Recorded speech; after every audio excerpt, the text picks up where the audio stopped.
আমি সারা পৃথিবীব্যাপী মিল্লাতে মুসলিমের সামনে চ্যালেঞ্জ করতে পারি, এমন একটা রিওয়ায়াত যদি কেউ দেখাইতে পারেন যেখানে এই কথার বর্ণনা আছে যে সাহাবায়ে কেরাম জিকিরের নামে মজলিস কায়েম করেছেন, সেই মজলিসে একজনে জিকির করেছেন, সবাই সমস্বরে জিকির করেছেন, উচ্চ আওয়াজে অথবা লাফালাফি করেছেন বা সীমালঙ্ঘন করেছেন, এমন একটা রিওয়ায়াত যদি কেউ সাহাবায়ে কেরামের আমল থেকে দেখাইতে পারেন, আমি সারা বিশ্ববাসীর সামনে ক্ষমা চাইব। প্রশ্ন হলো, এক জায়গায় দেখলাম জিকিরের সময় নাচানাচি করে, এই সময় জিকিরের উচ্চারণ বদলে ফেলে, এটা কতটা সঠিক? ভাই, জিকিরের সাথে নাচানাচির কোনো সম্পর্ক নেই। জিকিরের সাথে নাচানাচির কোনো সম্পর্ক। আরেকজন বলছে এশকের ঠেলায় নাচে। ভাই, এশকের ঠেলাঠেলি যেটা, এসব ঠেলাঠেলি কখন হয় জানেন? যখন সুন্নাহ না থাকে। যখন সুন্নাহ, আপনি পরীক্ষা করে দেখেন, নবী করিম সাল্লাল্লাহু আলাইহি ওয়াসাল্লাম প্রত্যেক নামাজের পরে জিকির শিক্ষা দিয়েছেন না দেন নাই?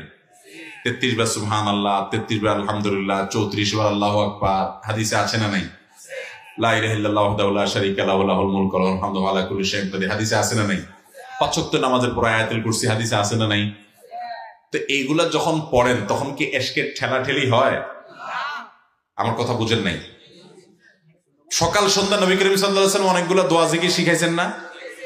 এই দোয়া জিকির করার সময় কি এশকের ঠেলাঠেলি হয়?